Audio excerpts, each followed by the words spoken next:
اعوذ باللہ من الشیطان الرجیم بسم اللہ الرحمن الرحیم والمحصنات من النساء، اور حرام قرار دی گئی ہیں تم پر عورتوں میں سے خاوند والی عورتیں، نکاح شدہ عورتیں، الا ما ملکت ایمانکم، مگر وہ حلال ہیں کہ جن کے مالک ہوں تمہارے دائیں ہاتھ، یعنی تمہاری لونڈیاں، تمہارے لیے ان سے نکاح کرنا یا ان سے نفع اٹھانا تمہارے لیے جائز ہے۔ کتاب اللہ علیکم، یہ حکم تم پر اللہ کی طرف سے ہے، یہ اللہ کی کتاب ہے تمہارے اوپر۔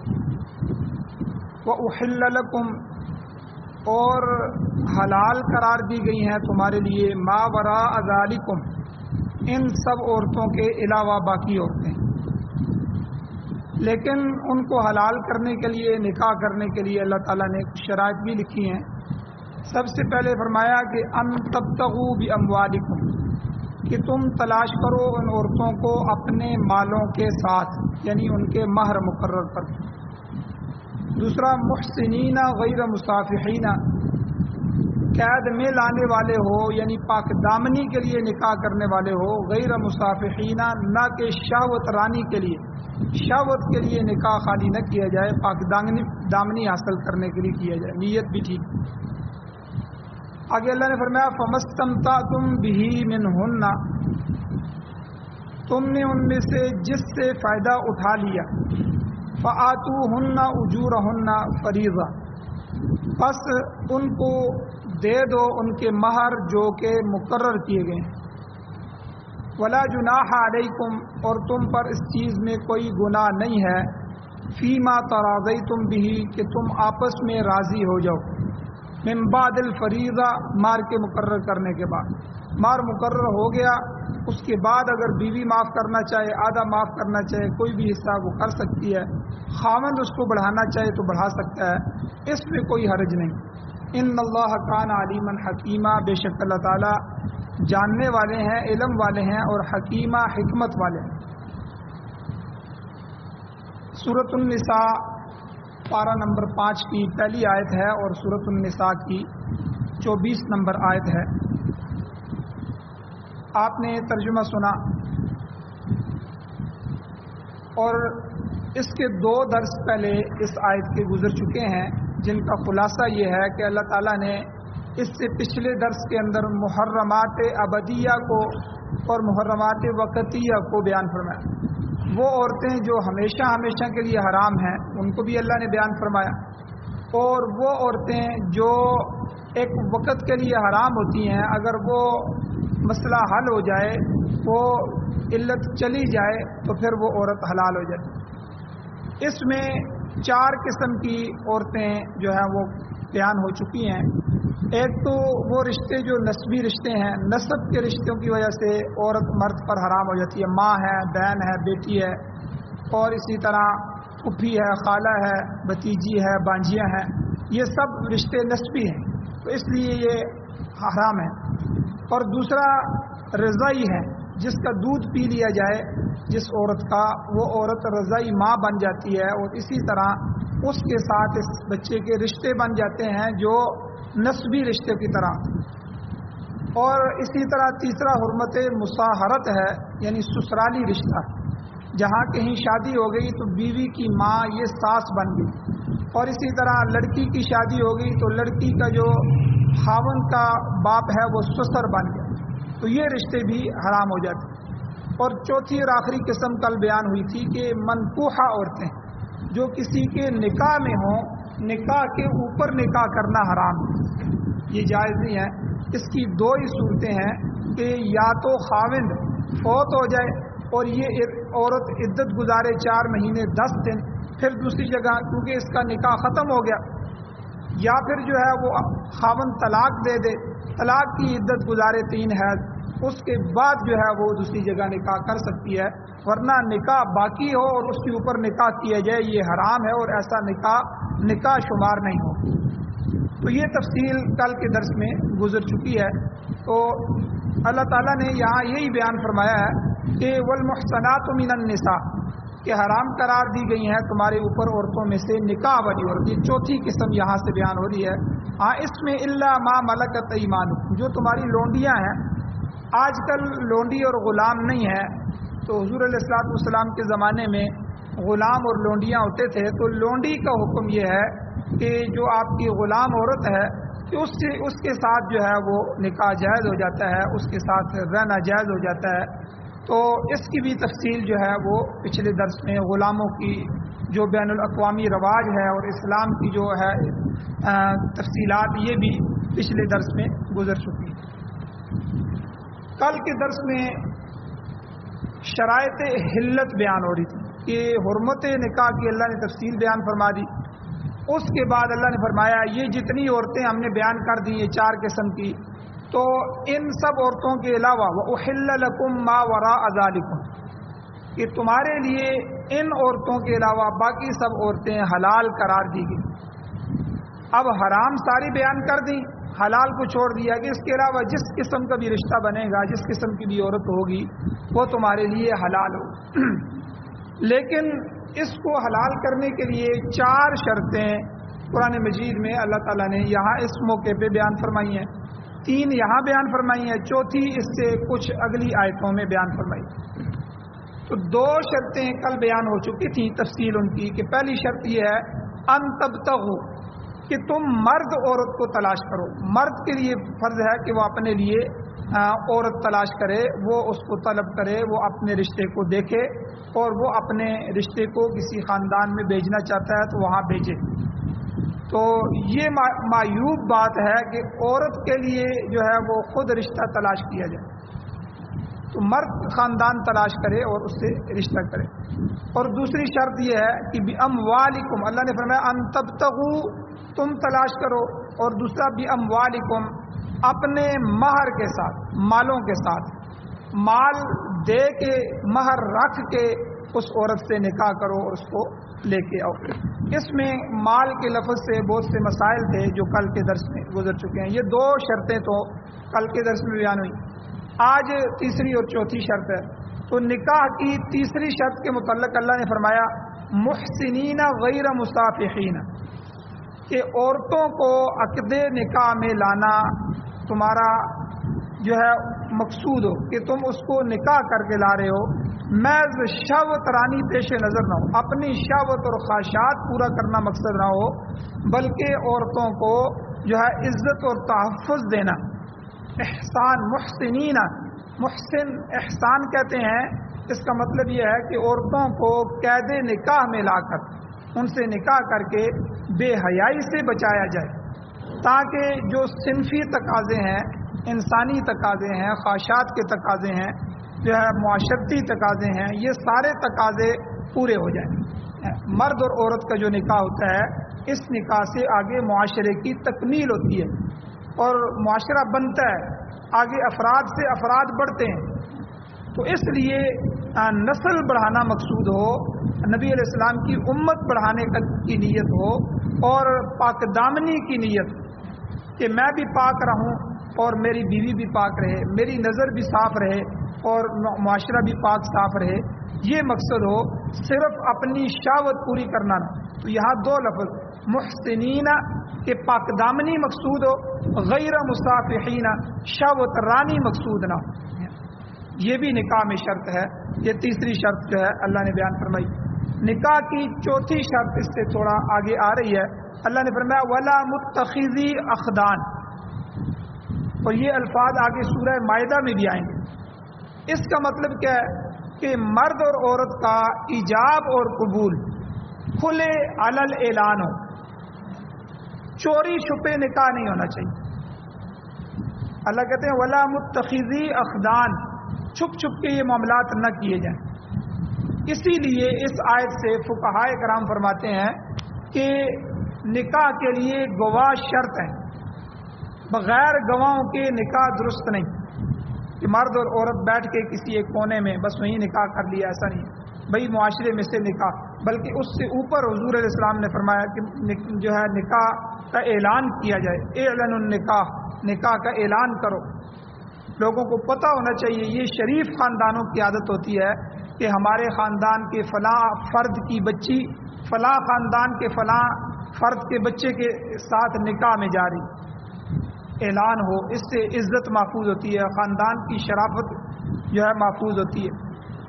اور چوری چھپے نکاح کرنا، چھپ کے نکاح کرنا، بغیر گواہوں کے نکاح کرنا، یہ اسلام میں جائز ہے۔ اسی لیے کہتے ہیں کہ مسجد میں نکاح کیا جائے۔ مسجد میں نکاح کرنے کے دو فائدے ہیں۔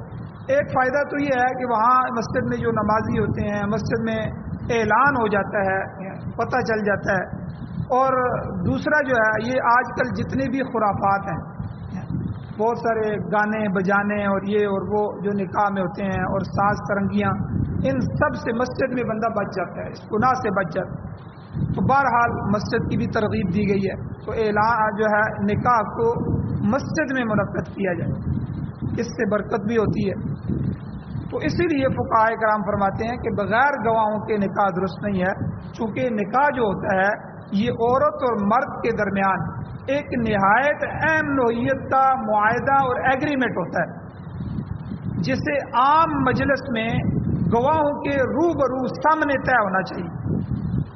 گویا عورت کے حلال ہونے کے لیے اللہ تعالیٰ نے یہ 4 شرائط مقرر کی ہیں، جن میں سے آخری یہ ہے کہ چھپ کے نکاح نہ کیا جائے، ٹھیک ہے، گواہوں کی موجودگی میں دونوں موجود ہوں اور وہ نکاح کیے جائے۔ اور یہاں یہ بھی مسئلہ سمجھ لیں کہ ایک بچہ اگر باہر ملک میں ہے تو وہاں سے یہاں نکاح کرنا چاہتا ہے، تو چونکہ فون پر یا جو ہے انٹرنیٹ کے ذریعے آمنے سامنے یہ نکاح نہیں ہوگا، کیونکہ ان کی مجلس ایک نہیں۔ نکاح کے لیے دونوں کی مجلس ایک ہونا ضروری ہے، ایک ہی مجلس میں بیٹھے ہیں۔ یہ مجلس کا ایک ہونا، ایک ہی مجلس میں آمنے سامنے جو ہے بندہ، اور اس میں نکاح کیا جائے۔ ہاں، اس میں ایک دوسری صورت ہے جو جائز صورت ہے، وہ صورت یہ ہے کہ جس طرح ہمارا جب نکاح ہوتا ہے تو نکاح میں لڑکی کو تو مجلس سے نکاح میں نہیں لایا جاتا، تو اب لڑکی کے ایجاب اور قبول کے لیے کیا کیا جاتا ہے، اس کا وکیل مقرر کیا جاتا ہے۔ والد ہے، چچا ہے، ماموں ہے، قریبی محرم رشتوں میں سے کوئی وکیل مقرر کر دیتے ہیں کہ بھئی تم اس کی وکالت میں اس کا نکاح کروا دو وکیل بن کے۔ اس پر ہم پھر 2 گواہ بھیجتے ہیں کہ بھئی 2 گواہ جائیں، اور وہ محرم جو ہوتے ہیں ان کے وہ جاتے ہیں اور جا کر لڑکی سے پوچھتے ہیں کہ تم نے اپنے والد کو یا اپنے ماموں کو یا اپنے دادا کو فلاں کو یا اپنے نانے کو تم نے اپنے نکاح کا وکیل بنایا ہے، وہ تمہارا نکاح کروا سکتے ہیں؟ وہ کہتی ہے جی بالکل، میں نے ان کو وکالت میں نے دے دی۔ تو پھر وہ گواہ آ جاتے ہیں، پھر ان سے پوچھا جاتا ہے، وہ کہتے ہیں جی بالکل ہم شہادت دیتے ہیں کہ اس بچی نے اپنے نانے کو یا فلاں کو اپنی جو ہے وکیل بنا دیا ہے۔ تو ہم 2 گواہ ہیں، پھر اس وکیل کو بھی لکھا جاتا ہے، پھر اس وکیل کے اوپر جو 2 گواہ گئے ہوتے ہیں ان کو بھی لکھا جاتا ہے کہ ان 2 گواہوں نے اندر جا کے پوچھا تھا اور انہوں نے گواہی دی تھی۔ تو ورنہ کئی دفعہ ایسا ہوتا ہے، پنجاب میں کئی علاقوں میں ایسا ہوا کہ یہ جو 2 گواہ نہیں بھیجے جاتے تو لڑکی کو کئی دفعہ مجبور کیا جاتا ہے، لڑکی راضی نہیں ہوتی اس نکاح پہ، تو والدین مجبور کرتے ہیں یا والدین دنیا سے جا چکے ہوتے ہیں، چچا وغیرہ یا کوئی مجبور کرتے ہیں۔ تو اب اگر لڑکی سے نہ پوچھا گیا تو کل لڑکی کہے کہ میں نے تو اجازت ہی نہیں دی، میں تو راضی ہی نہیں تھی، یا یہ گواہ جاتے ہیں اور گواہ جا کے پوچھتے ہیں، وہ کہتے ہیں میں کوئی وکالت نہیں دیتی، میں تو راضی ہی نہیں ہوں اس نکاح پہ، تو وہ نکاح نہیں ہوگا، اس مجلس کو ختم کر دیا جائے گا۔ تو یہ اسلام کے اندر ہے کہ گواہ پوری طرح چھان بین ہو۔ تو اب اگر لڑکا یہاں موجود نہیں ہے تو جس طرح لڑکی کا وکیل بنا ہے، لڑکا بھی اپنے کسی چاچا کو، کسی والد کو وکیل بنا دے، اس پر 2 گواہ ہوں، تو اب دونوں کے وکیل آپس میں ایجاب قبول کریں، تو اب دونوں کے وکیل ایجاب قبول کریں گے تو نکاح ہو جائے گا، مسئلہ حل ہو جائے گا۔ تو ورنہ جو ہے نیٹ پہ یا فون پہ جو ہے یہ نکاح نہیں ہوتا، کیونکہ اس میں مجلس کا اتحاد نہیں ہوتا، مجلس نہیں ہوتا۔ اب اگلا مسئلہ مہر کی ادائیگی، مہر کی اہمیت کے متعلق پہلے بھی بیان ہو چکا ہے، تو اس مقام پر بھی اللہ تعالیٰ نے مہر کے متعلق فرمایا کہ یہ جو تم نکاح کا عقد کرتے ہو، تو اللہ نے فرمایا فَمَسْتَمْتَعْتُمْ بِهِ مِنْهُنَّ، بس جو تم نے ان عورتوں سے فائدہ اٹھایا، استمتاع، تم نے ان سے جو ہے فائدہ اٹھا لیا، یعنی کیا مطلب تم نے نکاح کیا، رخصتی کی اور تم نے بیوی سے صحبت کر لی، مجامعت ہوگی تو فائدہ اٹھا لیا. تو اب کیا ہے، فآتوہن اجورہن فریضہ، ان کا مقرر کیا ہوا مہر ان کو دے دو. شریعت کہتی ہے کہ اب بیوی کا مہر اس کے حوالے کر دو. تو میاں بیوی کے درمیان فقہا نے لکھا ہے خلوت صحیحہ ہو جائے. خلوت صحیحہ یہ کہتے ہیں کہ نکاح ہوا، نکاح کے بعد رخصتی ابھی نہیں ہوئی، لیکن ان دونوں لڑکے لڑکی کو آپس میں ایسی خلوت مل گئی کہ جس میں کوئی ان کو روک ٹوک کرنے والا نہیں ہے، اتنی دیر وہ بیٹھ گئے، تو یہ خلوت صحیحہ ہو. اس کو فقہا نے خلوت صحیحہ ہو جائے یا ہم بستری ہو جائے، یعنی رخصتی ہو گئی اور آ گئی. اس کے بعد جو مہر لکھا گیا ہے وہ مہر مؤکد ہو جاتا ہے، وہ مہر واجب ہو جاتا ہے، ضروری ہو جاتا ہے. اور اب جو مہر ہے اس کو پورا کا پورا ادا کرنا ضروری ہے. یہی مسئلہ اللہ نے یہاں بیان فرمایا. اور جیسے کہ پہلے بھی بیان ہوا ہے کہ اگر کوئی شخص بغیر مہر ادا کیے فوت ہو گیا، جیسے ہمارے معاشرے میں ہوتا ہے مہر لکھتے ہیں جی 3 تولے سونا، 4 تولے سونا، 5 تولے سونا لکھ لو جی، مکان بھی لکھ لو جی، ٹھیک ہے، گاڑی بھی لکھ لو جی، 2 لاکھ روپیہ بھی لکھ لو جی، لیکن ادا نہیں کرتے، بیوی کو دیتے نہیں ہیں. اب بیوی بھی نہیں مانگتی، بس زندگی چل رہی ہوتی ہے، اولاد ہو جاتی ہے، آگے کرتے کرتے خاوند فوت ہو جاتا ہے. اب اگر خاوند نے مہر نہیں دیا اور فوت ہو گیا تو مہر کی ادائیگی بطور واجب الادا قرضے کے جو متوفی ہے، فوت ہونے والا ہے، اس کے ترکے میں سے ادا کیا جائے. ترکے کے مسائل پیچھے گزرے ہیں کہ جب آدمی فوت ہو جائے تو سب سے پہلے اس کی کفن دفن کا بندوبست کیا جائے، دوسرے نمبر پر اس کے قرضے ادا کیے جائیں، تیسرے نمبر پر جو ہے پھر اس کی وصیت اگر ہے تو تہائی حصے مال میں سے، تیسرے حصے مال میں جو مال قرضوں سے بچ گیا ہے اس تہائی حصے مال میں سے وصیت نافذ کی جائے. اس کے بعد جو مال بچ جائے وہ چوتھے نمبر پہ وراثت میں تقسیم ہو جائے. اب کفن دفن بھی ہو گیا، اب قرضوں کی باری آ گئی تو یہ بیوی کا مہر خاوند پر قرض ہے، اب اس کا مہر اس قرضے میں سے ادا کیا جائے گا. اب مکان بھی اگر لکھا ہوا ہے تو وہ بیوی کا ہے، اس کی وراثت میں بیٹوں کو تقسیم نہیں کیا جائے گا کیونکہ وہ حق مہر میں بیوی کا لکھا ہوا ہے. اسی طرح سونا ہے، اگر اس نے بنا کے نہیں دیا تو اس کی کے پیسوں میں سے پہلے اتنے پیسے جتنے تولے سونا ہے اپنی بیوی کو دیے جائیں، اس بیوی کا حق ہے. پھر اور کوئی چیز لکھی ہوئی ہے وہ بھی ادا کی جائے، اگر وہ چیز موجود نہیں ہے تو اس کی قیمت اس کے پیسوں میں سے دی جائے. پھر یہ قرضے جتنے بھی ادا ہو گئے ہیں ان میں سے بیوی کا مہر بھی ہو گیا، اب وصیت کو دیکھا جائے گا اور پھر بعد میں وراثت کو دیکھا جائے گا. یہ شریعت نے ترتیب رکھی ہے. تو یہاں بھی اگر کوئی شخص بغیر مہر ادا کیے فوت ہو گیا تو مہر کی ادائیگی کی جائے گی بطور واجب ادا قرضوں کے. تو متوفی کا جو مال ہے، ترکہ اس نے چھوڑا ہے، وراثت چھوڑی ہے، اس میں سے اس کو ادا کیا جائے گا. ہاں ایک مسئلہ اور بھی ہے، نکاح ہوا ہے، نکاح ہونے کے بعد رخصتی بھی نہیں ہوئی اور خلوت صحیحہ بھی نہیں ہوئی، یعنی وہ کسی جگہ جڑ نہیں سکے اور رخصتی بھی نہیں ہوئی، تو عورت کو طلاق ہو گئی. کئی دفعہ ایسا مسئلہ پیش آ جاتا ہے کہ رخصتی نہیں ہوئی، عورت کو پہلے ہی نکاح ہوا تھا، طلاق دے دی. تو اس صورت میں آدھا مہر اس کو دیا جائے، آدھا مہر جو ہے وہ عورت کا حق ہے. تو اگر بستری ہو گئی، رخصتی ہو گئی اور خلوت صحیحہ ہو گئی تو اس کے بعد عورت پورے مہر کا حقدار ہو جائے گی. تو یہی اللہ تعالیٰ نے فرمایا ہے کہ فَمَسْتَمْتَعْتُمْ بِهِ مِنْهُنَّ، بس ان عورتوں سے جو تم نفع اٹھا لو، تو فَآتُوهُنَّ، دو اجورهن، ان کے مہر فریضتاً جو مقرر کیے گئے ہیں، پھر ان پر مہر لاگو ہو جاتے ہیں، وہ ان کے حوالے کو. یہاں ایک مسئلہ اور ہے، متع کا مسئلہ. متع، بعض لوگ شیعہ اور روافض فَمَسْتَمْتَعْتُمْ بِهِ مِنْهُنَّ، اس فَمَسْتَمْتَعْتُمْ کے لفظ سے متع کا جواز نکالتے ہیں. وہ کہتے ہیں جی اللہ کہہ رہے ہیں بس ان میں سے تم نے جس سے بھی متع کیا. تو حالانکہ یاد رکھیں متع جو ہے یہ ہماری شریعت میں ہرگز جائز نہیں ہے. ابتدائی اسلام کے زمانے میں شروع میں بعض ضرورتوں اور بعض مجبوریوں کی وجہ سے متع کو روا رکھا گیا، جائز رکھا گیا.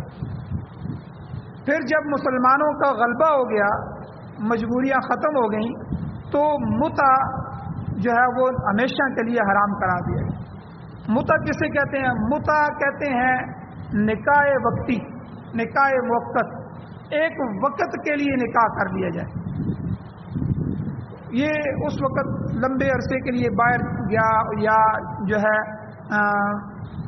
جنگوں میں رہا، جہاد میں، اور اس طرح کی حالتیں اور صورتیں تھیں شروع میں، ابتدا میں، ان سب کو دیکھتے ہوئے چونکہ معاشرے میں یہ نکاح کی ایک قسم چل رہی تھی کہ ایک خاص وقت کے لیے وہاں کی کسی عورت سے نکاح کر لیا جائے کہ میں 2 مہینے کے لیے، 4 مہینے کے لیے تم سے نکاح کرنا چاہتا ہوں، اور اس میں باقاعدہ پھر نکاح ہوتا تھا اور حکمار مقرر ہوتا تھا اور عورت کے ساتھ نکاح کر لیا جاتا تھا۔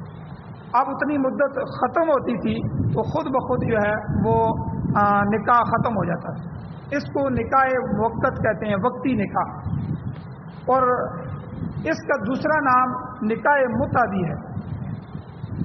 تو یہ شروع میں تھوڑا سا کچھ حالات، کچھ زمانہ جائز تھا، پھر جب وہ مجبوریاں، وہ حالات ختم ہو گئے اور مسلمانوں کا غلبہ ہو گیا تو حضور علیہ الصلوۃ والسلام نے اس کو ہمیشہ کے لیے حرام کرا دیا کہ اب اس کے بعد قیامت تک کے لیے متع نہیں۔ کیوں؟ اس میں نقصان کیا ہے کہ اب ظاہر ہے کہ کسی خاص مدت کے لیے جب نکاح کیا جائے گا تو جو عورت کے حقوق ہوتے ہیں وہ حقوق ثابت نہیں ہوتے۔ اب جب ہم نکاح کرتے ہیں ساری زندگی کا نکاح، تو اس میں ہم عورت کے حقوق مار مقرر ہوتا ہے، پھر عورت کی ذمہ داری ہم اٹھاتے ہیں، اور وہ بچہ ذمہ داری اٹھاتا ہے کہ میں اس کو کما کے نان نفقے کا میں اس کا ذمہ دار ہوں، ہر چیز کا ذمہ دار۔ تو اس نکاح متع میں عورت کے حقوق ہی ثابت نہیں ہوتے، اور اگر اولاد ہو جائے تو اولاد بھی صحیح ثابت نہیں ہوتی، اس کا بھی نسب نسل نہیں چلتا، کیونکہ اس کا تو نکاح موقت تھا، ایک وقت کے لیے تھا، نکاح ختم ہو گیا، یہ اپنے علاقے میں چلا گیا، اس کو کیا غرض ہے؟ اب عورت کی اولاد ہے، اب وہ اولاد کس کی ہے؟ اس کا نسب ثابت نہیں ہے۔ اور اسی طرح جو زوجین ہیں، خاوند بیوی، ان کے جو دیگر حقوق شریعت نے متعین کیے ہیں، ان کا تعین بھی اس نکاح میں متع میں نہیں ہوتا، کیونکہ 2-4 ماہ یا جو بھی مدت مقرر ہوئی ہے اس کے ختم ہوتے ہی نکاح خود بخود ختم ہو گیا، لہذا اس قسم کا نکاح شریعت میں جائز نہیں۔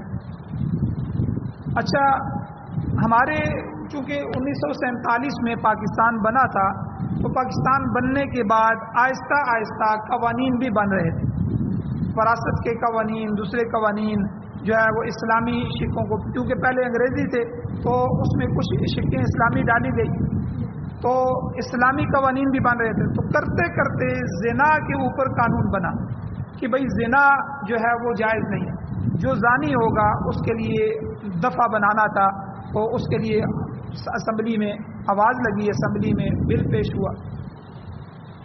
یہ غالباً 1967-68 یا اس طرح یہ بیچ کی بات ہے، ضیاء الحق کا زمانہ تھا۔ تو اس زمانے میں جب یہ زنا کے اوپر پابندی لگنی شروع ہو گئی، زنا کے اوپر قانون بننا شروع ہو گیا، تو اسی زمانے میں، اسی دور میں، اسی وقت شیعوں نے اس پر احتجاج کیا۔ آپ اندازہ لگائیں، اس پر احتجاج کیا، اور ان کی جو اسمبلی کے جو ہے کوئی جعفر حسین نقوی، اس طرح کو کوئی ممبر تھا اسمبلی کا، وہ بھی شامل ہوا، اور لاہور کی جو رنڈا خانیاں ہیں، جو جتنے بھی چکلے ہیں جن کو ہم کہتے ہیں غلط کام کے اڈے جو ہیں ان کی عورتیں اور دوسری جو ہے یہ ساری یہ جمع ہوئیں اور انہوں نے احتجاج کیا، اور شیعہ نے ایک عجیب مطالبہ کیا کہ متع ہماری یعنی روافض کی مذہبی عبادت ہے، اس لیے ہمیں مستثنا کیا جائے۔ تم سنی ہو، تمہارا پاکستان سنیوں کا ہے، تمہاری اکثریت ہے، تو اس لیے تم اگر زنا کے متعلق قانون بناتے ہو تو بناتے رہو، ہمیں اس سے مستثنا کرو، تو ہم جو ہے ہمارا یہ مذہب ہے۔ کیونکہ اس سے پہلے تو پتہ نہیں تھا، تو جنرل ضیاء الحق بھی پریشان ہو گیا کہ بھائی کیا دنیا کی کسی قوم کا زنا بھی عبادت ہو سکتی ہے؟ عجیب قوم ہے یہ، تو یہ کیا کہہ رہے ہیں؟ اور یہ بات یاد رکھیں، یہ جو چکلوں پر، رنڈی خانوں پر جو عورتیں غلط کاری کے اڈوں پر بیٹھی ہوتی ہیں، ان کو باقاعدہ لائسنس جاری کیا جاتا ہے، اور رافضی عورت کے علاوہ، شیعہ عورت کے علاوہ کوئی سنی عورت وہاں نہیں بیٹھ سکتی، تو ان سے باقاعدہ سالانہ ٹیکس بھی وصول کیا جاتا ہے۔ تو یہ تو ہمیں عوام کو پتہ ہی نہیں ہے، یہ اس وقت قانون بنائے گئے. پھر جب چھان بین کی گئی تو ضیاء الحق صاحب نے جو ہے وہ پھر علماء مقرر کیے کہ بھئی ان کے بڑوں کے پاس، ان کے ذاکروں کے پاس، یا جو ان کے لوگ تھے ان کے پاس جو یہ پتہ کرو یہ کیا معاملہ ہے، یہ کیوں لوگ احتجاج کر رہے ہیں. ساری دنیا کہتی ہے یہ برائی ہے، تو اسلام تو خاص طور پہ کہتا ہے زنا برائی. تو شیعہ بھی کہتے ہیں جی جو ان عورتوں کے پاس جائے گا وہ گویا کہ پیسے دے گا، اور پیسے دے کے گھنٹہ 2 گھنٹے یا نکاح جو ہے وہ نکاح موقت اس کو کہتے ہیں. حالانکہ اس نکاح میں نہ تو اس کا باقاعدہ کوئی مولوی نکاح پڑھاتا ہے، نہ کوئی مہر لکھا جاتا ہے، نہ وقت مقرر کیا جاتا ہے. یہ تو کھلا زنا ہے. لیکن انہوں نے کہا کہ ہماری عبادت ہے متع. تو بلکہ شیعہ کی کتابوں میں متع کے بڑے فضائل بیان کیے گئے. نعوذ باللہ نعوذ باللہ، یہ کتنا غلیظ مذہب ہے. آپ اس سے اندازہ لگائیں کہ ان کی کتابوں میں یہ روایتیں موجود ہے کہ نعوذ باللہ نقل کفر کفر نہ باشد، کفر کو نقل کرنا یہ کفر نہیں ہوتا. تو یہ روایت بھی موجود ہے کہ جو آدمی متع کرے گا اور متع کرنے کے بعد جو ہے وہ حضرت حسن کے درجے میں پہنچ جائے گا، اور اگر 2 دفعہ متع کرتا ہے حضرت حسین کے درجے میں پہنچ جاتا ہے، اگر 3 دفعہ متع کرتا ہے تو حضرت علی رضی اللہ عنہ کے درجے میں پہنچ جاتا ہے، اور اگر 4 دفعہ متع کرتا ہے تو نعوذ باللہ حضور کے درجے کو پہنچ جاتا ہے. آپ اندازہ لگائیں کہ ان کے ہاں یہ عبادت ہے. تو اس لیے پھر جب اس کی چھان بین کی گئی، پھر ان کو پتہ چلا واقعی یہ قوم جو ہے اس کو کہتی ہے، تو پھر شیعوں کو اس قانون سے استثناء دیا گیا، باقاعدہ آئینی استثناء ان کو دیا گیا کہ بھائی ٹھیک ہے تمہاری عبادت ہے تو اپنے علاقوں میں کرو. تو اس کا پھر ان کو پرمٹ جاری کیا گیا یا لائسنس جاری کیے گئے، اور دوسرے معاملات جو سرکاری ہوتے ہیں ان کے ساتھ کیے گئے. تو لہٰذا وہ اس جملے سے کہتے ہیں کہ فمستمتعتم، اللہ کہتے ہیں تم ان عورتوں سے متع کر لو، پھر ان کے مہر جو مقرر ہو گئے ہیں وہ ان کو دے دو. حالانکہ فمستمتعتم استمتعتم تمتع کہتے ہیں نفع اٹھانے کو. حج تمتع حج کی بھی جو 3 قسمیں اس میں ایک حج تمتع ہے، جس میں آدمی جاتا ہے اور جا کے احرام باندھ کے عمرہ کرتا ہے، اور پھر حج کے دنوں تک بیچ میں احرام اتار دیتا ہے، کیونکہ احرام کی پابندیاں ہوتی ہیں. اگر اتنے دن احرام باندھا رہے گا خوشبو نہیں لگا سکتا، دوسری پابندیاں ہوتی ہیں. اب بیچ میں دوبارہ پھر حج کے لیے احرام باندھے گا تو یہ بیچ میں اس نے نفع اٹھا لیا. تو اس نفع اٹھانے کو حج تمتع کہتے ہیں. تو تمتع اور استمتاع کا مطلب ہوتا ہے نفع اٹھانا، یعنی نکاح کیا اور نکاح کے بعد مجامعت کا ہونا، یہ یہاں مراد ہے. اور سب مفسرین نے اور سب لوگوں نے اور سب صحابہ نے اس جملے سے یہی مراد لی ہے. تو لیکن شیعہ کہتے ہیں کہ نہیں، فمستمتعتم سے متع مراد ہے اور متع کا جواز آ رہا ہے. تو بہرحال لہٰذا یہاں مسلم شریف کی حدیث بھی موجود ہے، اور احادیث کی دیگر جو کتب ہیں ان میں خود حضرت علی رضی اللہ تعالیٰ عنہ کی حدیث موجود ہے، منقول ہے، کہ جس کی روح سے متع کو ابدی طور پر حرام قرار دیا گیا کہ ہمیشہ کے لیے جو ہے یہ حرام. لہذا عورتوں سے استفادہ حاصل کرنے کی اب 2 ہی صورتیں ہیں، یا تو باقاعدہ نکاح کیا جائے پوری زندگی کے لیے، یا پھر جو لونڈی ہو لونڈی سے. اب ان 2 صورتوں میں سے بھی ایک ہی صورت بچی ہے، نکاح کی صورت ہے. لونڈیوں کا زمانہ نہیں رہا، تو اگر پھر کہیں آ گیا تو دوبارہ یہ حکم جاری ہو جائے گا، قرآن مجید میں موجود ہے. لیکن اب فی الحال اس زمانے میں پوری دنیا میں غلاموں کی روایت ختم ہو گئی ہے، کوئی کسی انسان کو غلام نہیں بنا سکتا، قانون آ گئے. اور دوسرا ایک بات اور کہ حضرت عبداللہ ابن عباس رضی اللہ تعالیٰ عنہ کی روایت پیش کی جاتی ہے کہ وہ متع کے قائل تھے. اور ترمذی شریف کی روایت موجود ہے کہ اس میں ہے کہ وہ پہلے متع کے قائل تھے، مگر بعد میں انہوں نے اپنے اس فتوے سے رجوع کر لیا. تو حضرت عبداللہ ابن عباس رضی اللہ عنہ ان کا فتویٰ موجود ہے کہ انہوں نے اس سے رجوع کیا کہ بھائی واقعتاً یہ میں اب اس کے جواز کا قائل نہیں ہوں. تو حضرت عبداللہ ابن مسعود رضی اللہ تعالیٰ عنہ کا بھی یہی قول کہ نکاح اور لونڈی کے علاوہ، یا تو نکاح کیا جائے یا تمہاری لونڈی ہے، ان کے علاوہ وہ فرماتے ہیں کل فرج سواہما حرام، ان کے علاوہ ہر شرمگاہ حرام ہے، ہر ذریعہ شہوت رانی حرام. تو اب یہ مسئلہ بھی یہاں بیچ میں آ گیا تو یہ بھی بیان ہو گیا. اب آخری بات کہ جو مہر مقرر ہو جاتا ہے کیا اس مہر میں کمی بیشی ہو سکتی ہے؟ اس مسئلے کو آخری جملے میں اللہ نے بیان فرمایا کہ اللہ تعالیٰ کہتے ہیں کہ صرف ایک صورت میں مہر کی کلی یا جزوی ادائیگی سے بچت ہو سکتی ہے، سارا مہر بھی یا کچھ مہر معاف ہو سکتا ہے۔ وہ کیا ہے؟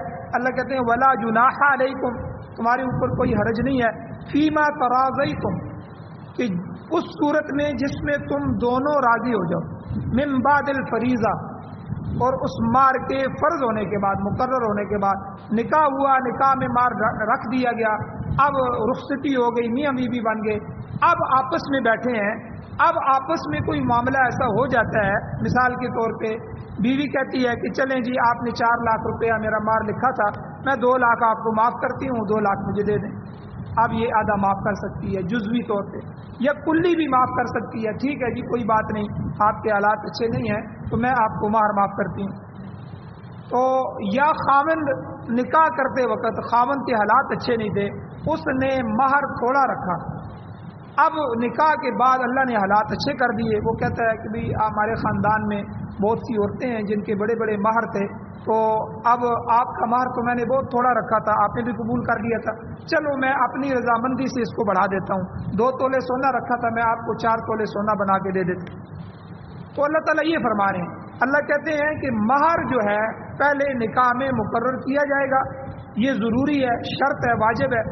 ہاں اس کے بعد ایک صورت ایسی ہے ولا جناح علیکم، تمہارے اوپر کوئی گناہ کوئی حرج نہیں ہے، فیما تراضیتم بہ من بعد الفریضہ، کہ ایک دفعہ فریض یعنی ایک دفعہ مقرر کرنے کے بعد پھر جس پر تم راضی ہو جاؤ اس میں تمہارے اوپر کوئی حرج نہیں ہے، خاوند بڑھا بھی سکتا ہے، عورت جزوی طور پر یا کلی طور پر بھی معاف کر سکتی ہے۔ ہاں اس میں ایک اور صورت یاد رکھیں کہ اگر نکاح کے وقت مہر بالکل مقرر ہی نہیں کیا گیا تو پھر بھی مہر کی ادائیگی لازم ہے، مہر ضروری ہے۔ اب اس کی مقدار کیا ہوگی؟ اس کی 2 صورتیں فقہا نے لکھی ہیں، یا تو نکاح ہو گیا، رخصتی ہو گئی ہے، اب میاں بیوی آپس میں بیٹھ کے اس کو طے کر لیں کہ بھئی مہر کیا ہونا چاہیے، آپس میں طے کریں، اور اس کا بیان پہلے بھی گزر چکا ہے۔ یا بعض صورتوں میں مہر مثلی، مہر مثل اس پر لاگو ہوگا۔ مہر مثل کسے کہتے ہیں؟ کہ اس کے خاندان میں اس جیسی عورتوں کا جتنا مہر ہے، اس کی بہنوں کا جتنا مہر رکھا گیا ہے، اس کی خالہ کی بیٹیوں کا، اس کی پھپھی کی بیٹیوں کا، یا اس کی جو ہے اور جو کزن ہیں چچا کی بیٹیاں وغیرہ، تو یہ جو مہر رکھے گئے ہیں تو مہر مثل کو اس کا مقرر کیا جائے گا اور اسی کے مطابق اس کا مہر رکھا جائے گا۔ یہ اس صورت میں ہے کہ جب نکاح کرتے ہوئے مہر نہیں رکھا گیا، ورنہ عموماً رکھتے ہیں۔ تو بہرحال اس میں گویا کہ اللہ تعالیٰ نے آخری جو جملہ فرمایا ان اللہ کان علیما حکیما، کہ اللہ تعالیٰ نے جو بھی احکام نازل فرمائے ہیں ان میں ہر لحاظ سے بہتری ہے۔ ایک بات، جو حکم بھی اللہ کا ہوگا اس میں بہتری ہی بہتری ہے، اور دوسرا جن عورتوں سے اللہ نے نکاح حرام ٹھہرایا ہے اس میں بھی اللہ کی مصلحت، اللہ نے کسی مصلحت سے ماں سے نکاح حرام کیا ہے، بیوی سے جو ہے اور بیٹی سے نکاح حرام کیا ہے، بہن سے نکاح حرام کیا ہے، اور اسی طرح پھوپھیاں خالائیں ہیں ان سے حرام کیا ہے، رضائی ماں سے حرام کیا ہے، ٹھیک ہے، اور اسی طرح ساس سے حرام کیا ہے۔ یہ جتنے رشتے اللہ نے حرام کیے ہیں ان میں مصلحت۔ اور تیسری بات کہ جو جائز نکاح کرنے میں بھی اللہ نے شرائط رکھی ہیں، 4 شرطیں بیان ہوئی ہیں، تو یا اس کے علاوہ جو شرائط اور پابندیاں ہیں ان میں بھی اللہ کی حکمتیں پوشیدہ ہیں۔ ہمیں بس اللہ کا حکم ماننا چاہیے۔ انسان کا فرض ہے کہ اللہ تعالیٰ کے مقرر کردہ قوانین پر صدق کے دل سے، سچے دل سے یقین رکھے اور ان پر عمل پیرا ہو جائے۔ کیوں کہ ان اللہ کان علیما حکیما، بے شک اللہ تعالیٰ ہر چیز حتیٰ کہ ہر ذوق، کمزوری، حاجت اور پریشانی کو بھی جانتا ہے، اور اس کی ہر بات، ہر حکم حکمت پر مبنی ہے، اور اللہ تعالیٰ کے ہر حکم میں حکمت پوشیدہ ہے۔ لہذا انسان کے لیے لازم ہے کہ وہ اللہ کے حکم کی تعمیل کرے، اس میں علتیں تلاش نہ کرے، لاجت اور وجہ تلاش نہ کرے، بلکہ جو اللہ نے حکم دے دیا بھئی اس میں اللہ کی طرف سے حکمت ہی ہوگی، لازمی اللہ کی طرف سے بے شمار حکمتیں ہیں، مجھے سمجھ آئے یا نہ آئے اللہ کا حکم ہے، میں نے اس پہ چلنا ہے۔ اللہ تعالیٰ سے دعا ہے اللہ ہمیں عمل کی توفیق عطا فرمائے۔ الحمدللہ رب العالمین والعاقبۃ للمتقین والصلاۃ والسلام علی رسولہ النبی الامی الکریم۔ یا اللہ ہماری کمیوں کو تائیوں کو معاف فرمائیے، درگزر فرمائیے، صغیرہ کبیرہ گناہوں کو معاف فرمائیے۔ یا اللہ نبی علیہ الصلوۃ والسلام کی مکمل اطاعت نصیب فرمائیے، حضور سے، صحابہ سے، اہل بیت سے سچی محبت نصیب فرمائیے۔ یا اللہ قرآن و سنت کو پڑھنے، پڑھانے، سننے، سنانے، اس پر عمل کرنے اور اس کی اشاعت کرنے کی توفیق عطا فرمائیے۔ یا اللہ پاکستان سمیت پوری دنیا میں قرآن و سنت کی بہاریں نصیب فرمائیے۔ صلی اللہ تعالیٰ علی خیر خلقہ محمد و آلہ و اصحابہ اجمعین۔